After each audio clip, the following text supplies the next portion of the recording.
సూర్యాపేట జిల్లా కోదాడలో kidney racket కలకలం రేపింది. 6 ముఠా సభ్యులను పోలీసులు అరెస్టు చేశారు. కిడ్నీ సమస్యతో ముఠాను ఆశ్రయించిన శ్రీరంగపురంకు చెందిన వ్యక్తి నరేష్తో ఒప్పందం చేసుకున్నట్లు పోలీసులు గుర్తించారు.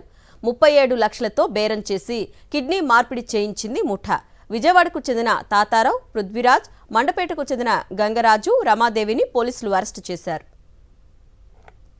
సూర్యాపేట జిల్లా కోదాడలో కిడ్నీ రాకెట్ కలకలం రేపింది. 6 ముఠా సభ్యులను పోలీసులు అరెస్టు చేశారు. మరిన్ని డీటెయిల్స్ మా ప్రతినిధి అశోక్ అడిగి తెలుసుకుందాం. అశోక్, ఈ 6 ఎప్పటి నుంచి దందా చేస్తున్నారు?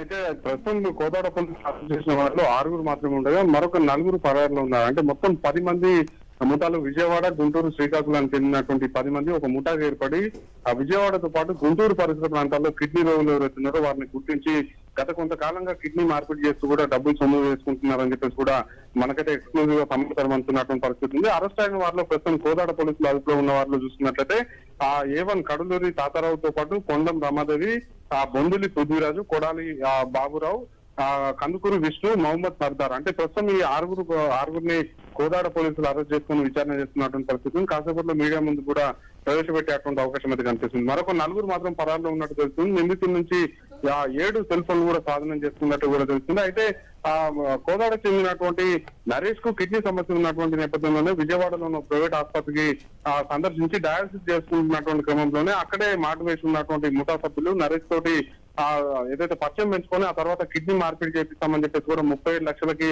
ఒప్పందం చేసుకున్న తర్వాత 37 లక్షలు బాధితుల నుంచి తీసుకున్న తర్వాత వీళ్ళు కిడ్నీ మార్పిడి చేయించారు. ఆ తర్వాత విషయం కాస్త DMHOకి తెలియడంతో ఆమె సమాచారం కోదాడ పోలీసులకు ఇచ్చినటువంటి క్రమంలోనే 6 నిందితులు కూడా ప్రస్తుతం అయితే అరెస్ట్ చేశారు. Okay Ashok, thank you.